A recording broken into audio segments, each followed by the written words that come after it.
Thanks for the introduction. Today we're talking about key design considerations for cloud storage.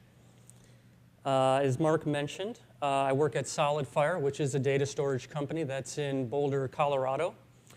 I'm a full-time CloudStack developer, mainly working on the storage component of CloudStack, and also helping to integrate SolidFire's feature set more deeply into CloudStack. In our case, our SAN is a clustered scale-out technology, which primarily uses industry standard hardware plus an NVRAM card. So it's not entirely industry standard, but for the most part, it's Dell servers. It is built from the ground up to support a hard quality of service guarantees. So what this is aiming to address is some of the demands in a multi-tenant environment like a cloud, where you have a lot of different workloads. You don't necessarily know what your neighbors are doing from day to day. On one day, they might be hitting the storage system very hard, and you're seeing sort of lackluster performance. On the next day, maybe they're not hitting it as hard, and your performance is great. So one of the main things that SolidFire is looking to solve with their quality of service architecture is guaranteeing IOPS on a per volume basis. So you can dial in capacity independent of performance.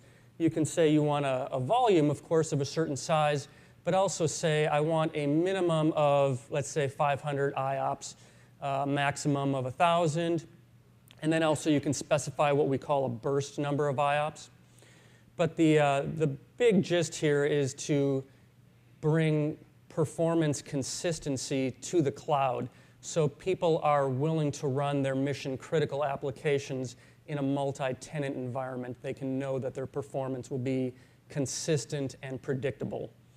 So I've been with SolidFire about a year, and the main area that I've been working on in CloudStack is bringing this quality of service concept to CloudStack, which CloudStack was initially built with a very different model of storage than is ideal for SolidFire.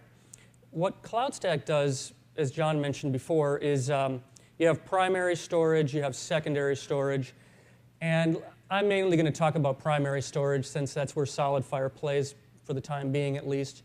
And what happens here is with CloudStack, prior to the 4.2 release, what you had to do was you'd go off to your storage system, whether that was a SAN or some other, maybe NFS, and you'd pre-allocate a whole bunch of storage. And let's talk in terms of SANs. Maybe you pre-allocate a 2 terabyte volume, and then you have to actually, this is all a manual process, then you'd go over to your hypervisor, if it's Xen server, you'd go and create a storage repository that consumes that iSCSI target.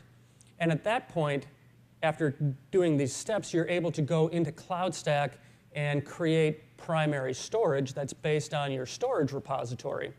So it was all a very kind of manual process and very static storage. When you kicked off virtual machines or you created data disks, they could all share the same volume on the SAN, which for a quality of service system like SolidFire is completely non-ideal. We don't want to have multiple applications sharing the same iSCSI target because they'll compete for IOPS. Even if you have a high number of IOPS on that SAN volume, you're still competing for attention from the SAN. And depending on who your neighbors are, and you don't know who your neighbors are in a cloud environment, you see unpredictable performance. So the big area that I set out to address when I started in with CloudStack is being able to create volumes dynamically and then assign them on a one-to-one ratio with a CloudStack volume. So if you kick off a virtual machine, its root disk is tied to a single volume on the SolidFire SAN. If you create additional data disks, each of those data disks is associated with a single CloudStack volume. And so you know you're the only player for those IOPS, and those IOPS, at least the minimum is guaranteed, Depending on how the SAN is loaded, you can go up to the maximum or even burst above that in certain conditions. So that's kind of where I'm coming from. Just a few more points here. It is an all SSD architecture. So from the SSDs, we get the raw performance, but it's definitely not where the story ends there. There's a lot of software on the SAN to make sure that we can guarantee IOPS and not let any one tenant run wild with control over the IOPS. To bring the SAN into a cost range on par with traditional disk-based SANs, SolidFire leverages compression and deduplication on a 4 kilobyte block boundary. So this is across the entire cluster. And as John mentioned with REAC, it's a very similar architecture with CloudStack, where you start with 4 or 5 storage nodes, each having their own processing and storage capacity. And then as you need to, you grow out from that point forward up through, say, 100 nodes, petabytes of storage. The big thing here, the last point here is really important as far as CloudStack and just automation in general is concerned, that the SolidFire SAN was really built around automation at every turn. So in a big cloud environment, we can't have tasks be done manually. Everything has to be automatable. So just like CloudStack, where CloudStack uses the CloudStack GUI uses the CloudStack API for everything it does, and the CloudStack API does even more. Same idea for the SolidFire system. It has a GUI, which is a nice tool, and it uses the API, and that API can do a lot more than the GUI itself leverages it for. So really the goal there is to be able to automate everything. So let's move on here. So these are some of the cloud storage design challenges that you're probably going to face as you build out private and public clouds going forward. The biggest one, and we kind of talked about this, is supporting multiple workloads. How do the workloads fit together? There's a lot of different characteristics here where obviously like secondary storage in CloudStack, that's more around storing templates, ISOs, a lot of write once, read many. It's large storage, React, CS, it's a great solution for some workloads like that. What I'm focused more on here is primary storage, and there's still a lot of different variation in the workloads for primary storage.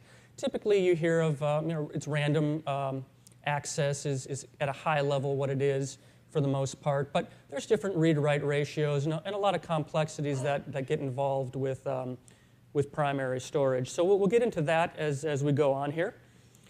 Designing for scale is another area to really focus on. Everything seems to be easy when the system is small.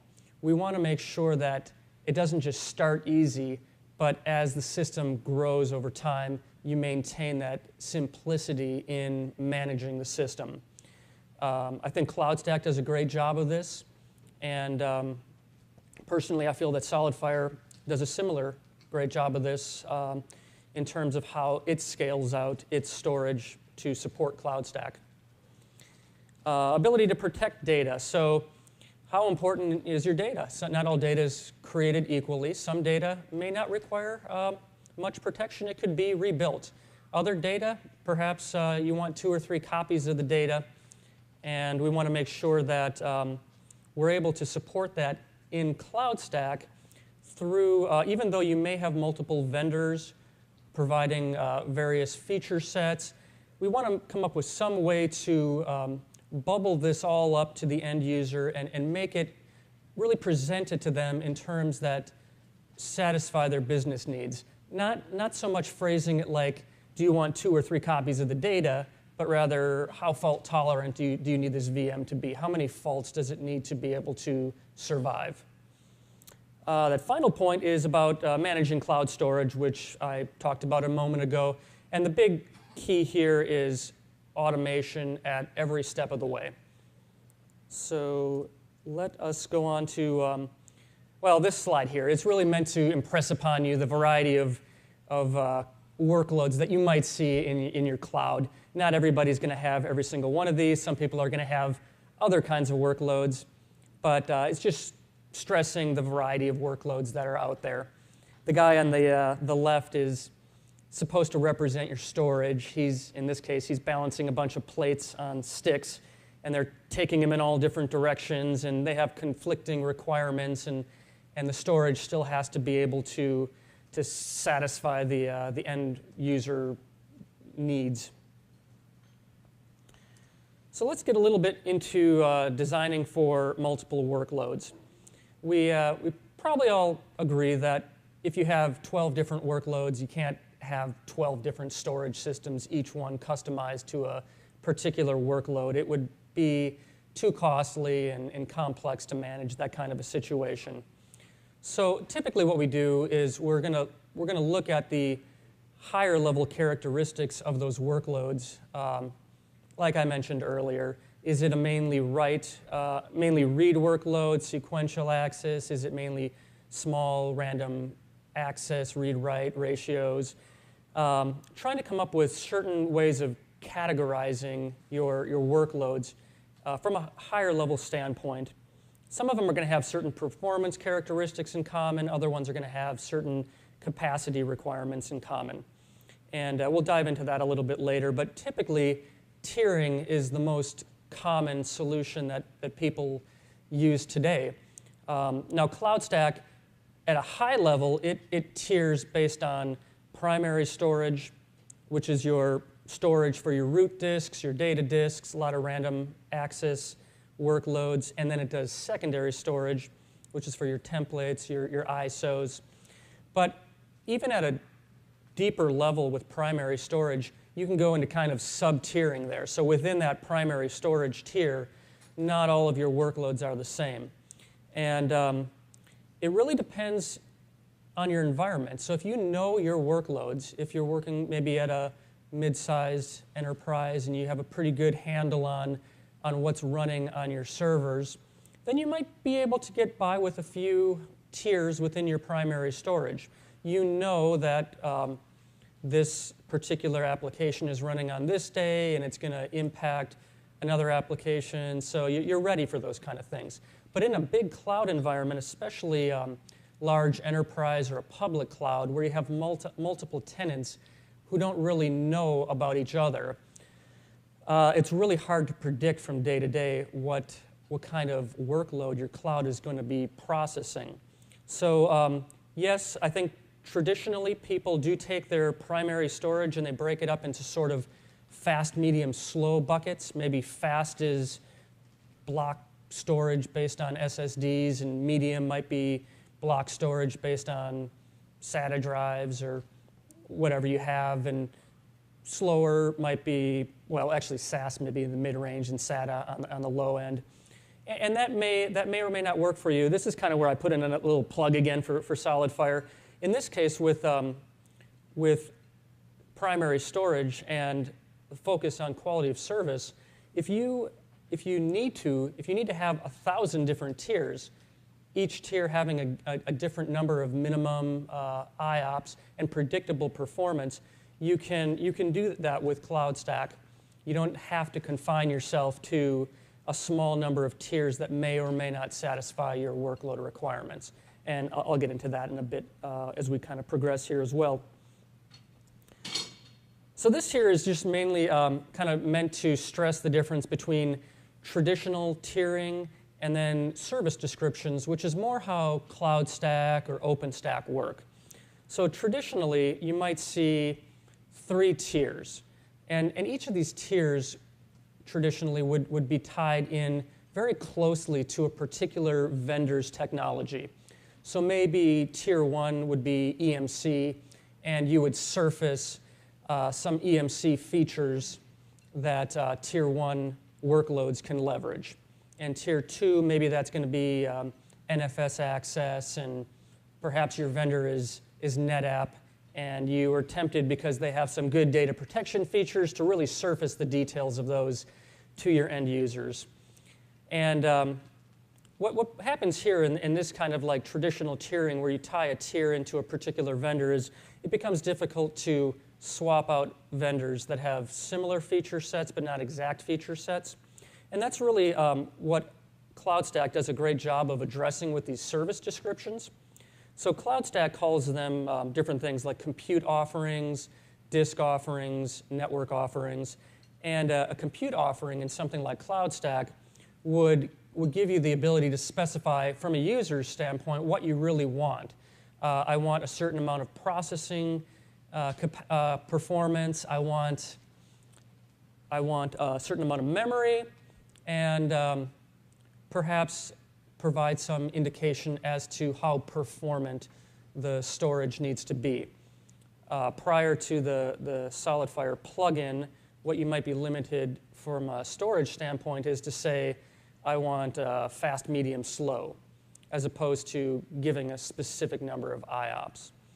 So the idea behind the service description is really to tease out of the user what they actually want, not the underlying technology that's going to be used to service that request. And so that's what that abstraction layer in the middle is.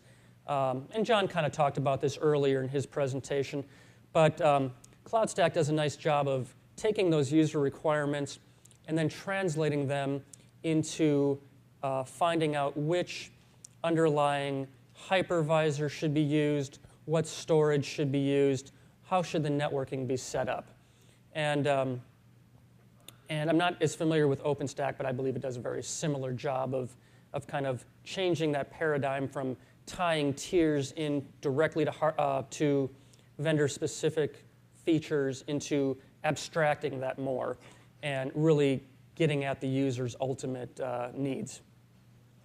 So yeah, on a related note here, so why build around service descriptions? I've kind of already discussed this to some extent. You want to avoid hard coding to a specific vendor. It provides infrastructure flexibility. Perhaps today you're using NetApp and it's working great, but you might get a good deal for a similar product from another vendor. And it would be nice if you could, without changing your tiering scheme, work that other vendor into your tier. The way this would work in CloudStack is for, let's say, a compute offering. You have a compute offering with a certain number of processors, certain number of memory, and then the compute offering also has a concept that they call storage tagging. So you don't actually specify a vendor specifically, but you specify some characteristic, like, so avoiding specific IOPS here, let's just talk in terms of fast, medium, slow. Your storage tag could be as generic as saying fast storage. And then you have primary storages in CloudStack, which also have storage tags. They can have multiple storage tags. One of them might be fast. So any primary storage that has the storage tag fast is fair game for CloudStack to deploy the root disk of that virtual machine to.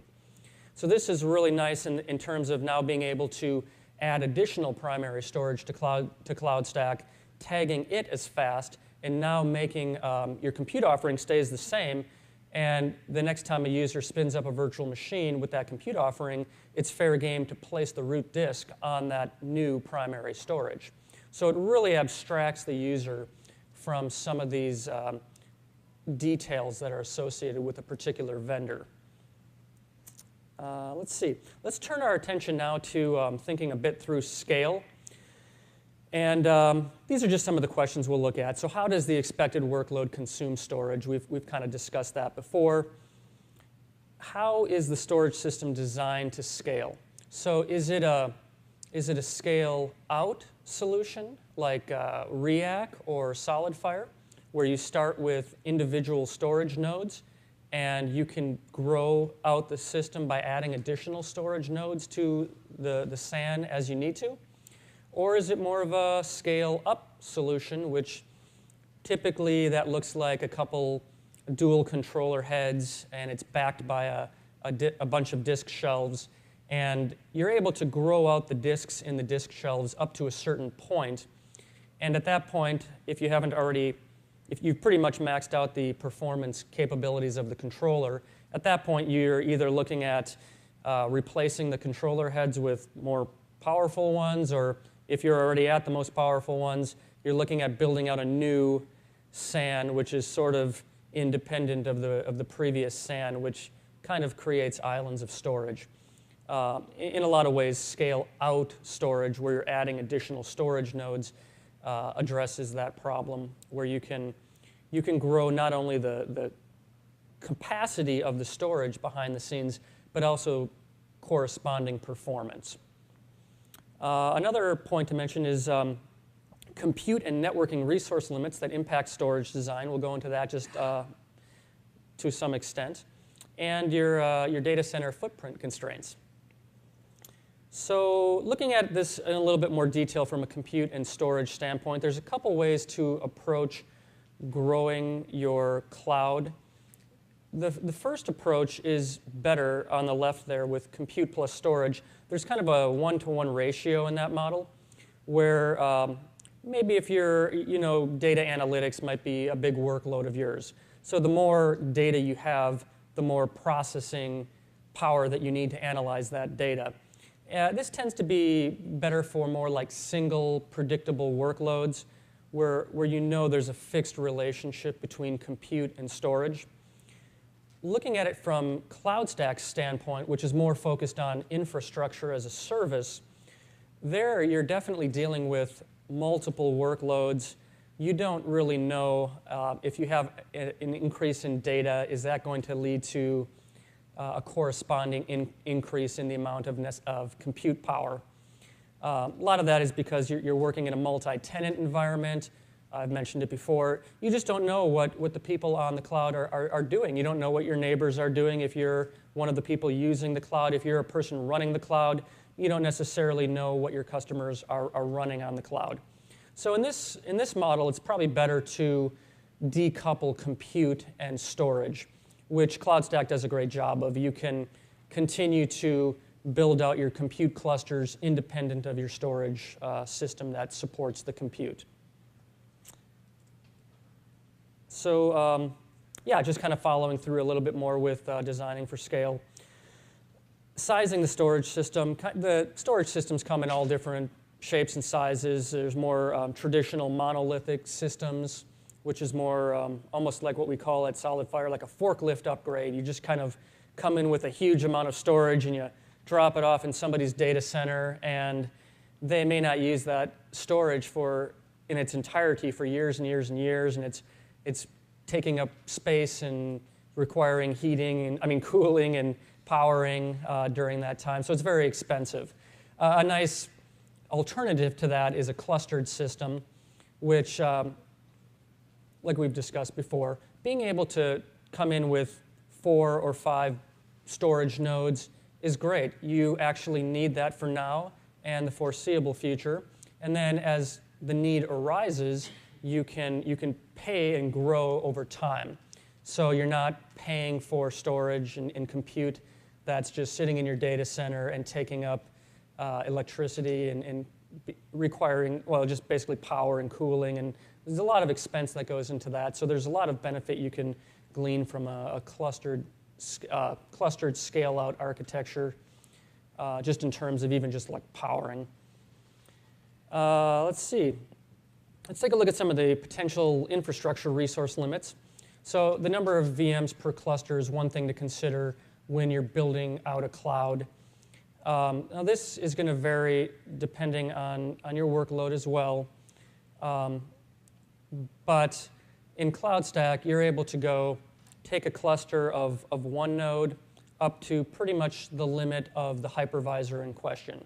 You may, well, maybe I'll save this for my next point or not, but this kind of leads into the next point. The compute cluster tends to have LUN limits.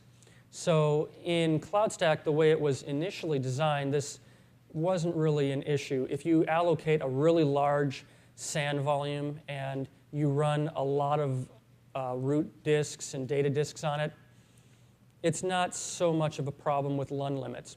Now, when you wanted to get into quality of service guarantees, that means you need a particular LUN for a root volume or a particular LUN for a data disk. It's a one-to-one mapping, which really explodes out the number of iSCSI LUNs that you have. So one of the big solutions that we've been looking at for this is actually recommending smaller cluster sizes in CloudStack. So if you have a Xen server cluster, maybe don't put 8 hosts in that cluster. Maybe put 2 or even 1. CloudStack can actually load balance across clusters for some hypervisors. So I believe that's kind of the way OpenStack works, is that they have what would be the equivalent of a host in its own cluster. And they just scale out horizontally in the extreme.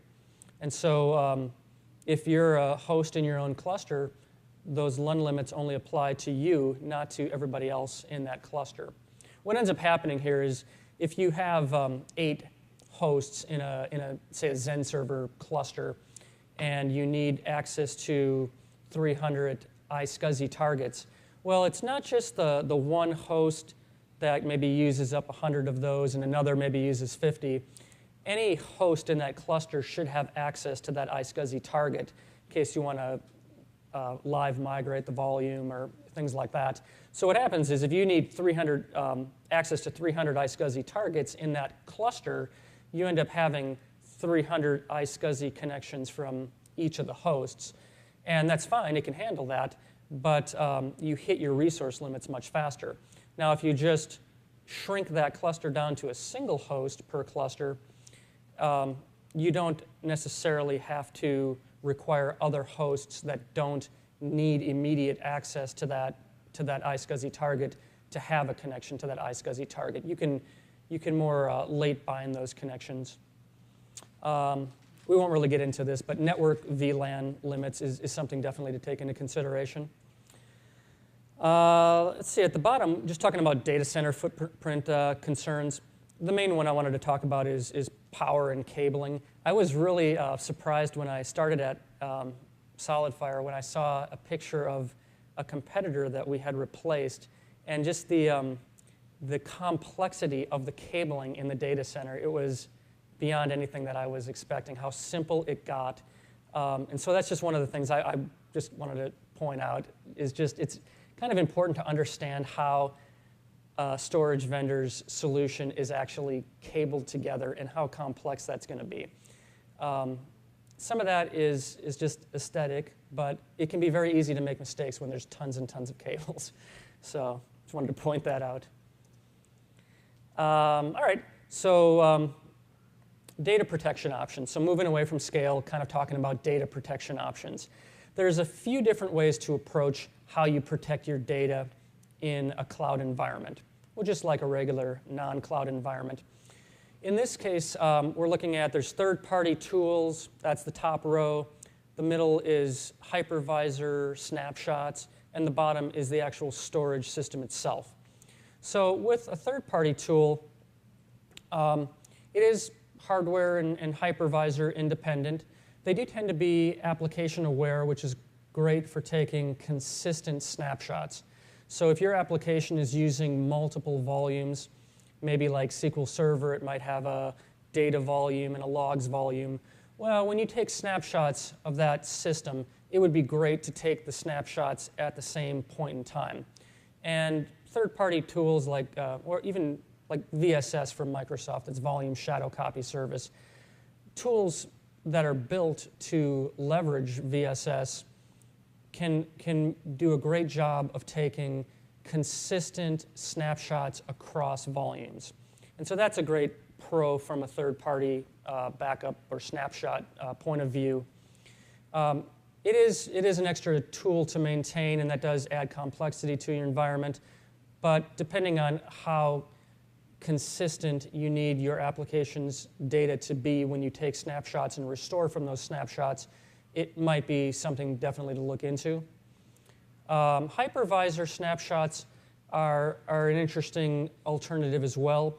So in this case, you could tell, let's say for Zen Server, tell Zen Server to take a snapshot of the virtual machine. You can configure it in different ways. I believe the way it works for CloudStack is you take a snapshot not only of the virtual machine, but of its root disk and all of its data disks. This isn't necessarily tied in so tightly with application consistency. I believe it kind of depends on the way the application that uses the data disks and the root disk is written. So I know in this case, it's kind of hit or miss. It depends on the application you're using, whether or not that level of snapshotting is acceptable to you. Now, if you snapshot the memory along with the disks, you should be okay. In certain cases, people just snapshot the disks, and you don't necessarily know if the application that was writing to that disk was in the middle of a transaction, and so half of the data made it out to the disk, and half of it was still in memory. So you could be surprised when you start restoring those kind of volumes and realize that they're not, well, they may be in a consistent state across each other, but the transactions weren't completed entirely, and so that's just a good point to keep in mind as well. That final line there is storage specifically. So the underlying storage system can take snapshots. It can replicate that data to another one of its storage systems. And that's great. I think it would be useful here to point out that these kind of systems as well can be tied into application consistency in a way that everything works nicely.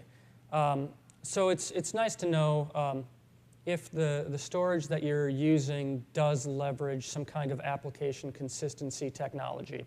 I know when I worked at HP, we had a mid-range SAN, distributed SAN, and it did a great job of, well, yeah, you could take snapshots, and they were called point-in-time snapshots, but they weren't necessarily application consistent. If you wanted that, we were tied into VSS, so you could actually send your snapshot command to VSS, tell it to quiesce whatever application is running on that system, and then when you're in that quiesced state, tell the storage system to take a snapshot and then unquiesce the application once you're done. So these are just some general points to throw out there when you're building out a cloud and looking at the storage solution and some of the ways that you can make mistakes in terms of taking snapshots and don't really find out about these things until you've actually restored from those snapshots. Let's see. So we're kind of wrapping it up here. The big thing I wanted to point out here was what we talked about earlier. Automation in a cloud environment or a large enterprise cloud is huge. You really got to make sure that the storage solution, well, really compute, networking, and storage, but I'm mainly talking about storage here, that the storage solution is completely automatable. You don't, I believe John mentioned this, you don't want to have a real person in the mix between give me this VM and have it actually created on the cloud. Everything has to be automatable. For the most part, CloudStack does a great job of doing this, but for things that you might figure out after the fact that were great, you needed them, CloudStack has a fantastic API that you can do automation on your own. It'd be great, of course, to eventually get that rolled into CloudStack, but there's always needs that people have in particular environments that maybe don't apply to everybody, and you really need a great API to make sure that that system is usable for you. What we're trying to make here is, in the next line, consistent, repeatable processes, get people out of the loop, and keep everything running as smoothly as possible. Let's see, yeah, so leveraging tools. So cloud orchestration, platform integration. This is kind of one of the things that I've been focused on for the past year with SolidFire. In this case, yes, SolidFire does provide iSCSI access to the storage, but the tougher part was integrating with CloudStack because CloudStack, as I mentioned earlier, was not really designed around dynamically creating volumes that have guaranteed quality of service.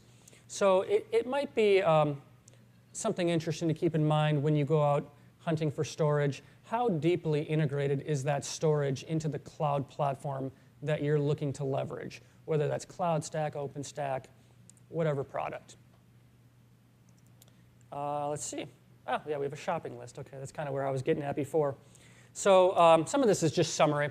So we want to make sure we have the ability to adjust the underlying infrastructure without changing service expectations. That's, again, where we really came into the whole concept of service descriptions, what CloudStack calls compute offerings or disk offerings, being able to tease out of the user what they really want, not necessarily what the underlying technology is.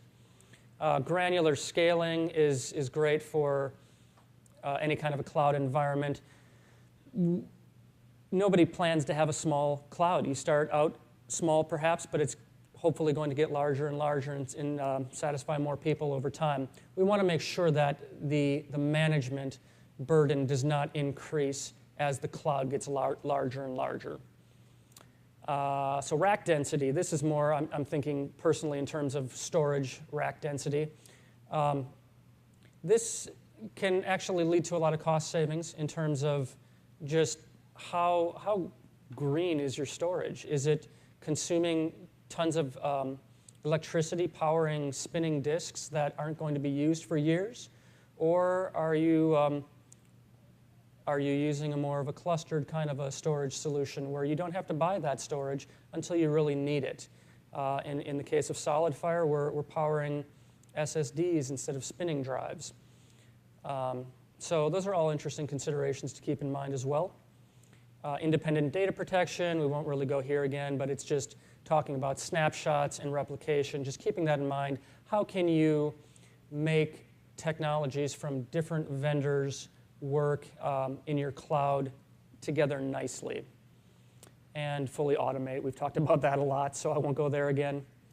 End result is don't compromise your goals, stick to building what the user needs, determine what's really needed, and don't really focus on, well, don't really provide to the end user too much in terms of the technical details. I think I talked about it before. It's ideal if you don't ask, how replicated does this volume need to be? It might be nicer, I think VMware does a nice job of this with their vSAN product that is not out yet. They do a great job of actually walking the user through and saying, well, how tolerant of a fault does this application need to be? Really talking more in terms that are important to the user rather the underlying technology like, well, it's going to be parity encoded or it's going to be 2- or 3-way replicated. It's great if you can abstract that more, both from a simplicity of use standpoint for the user, but also being able to swap in other technologies under the hood. And yeah, I guess that basically covers everything I was going to go through today.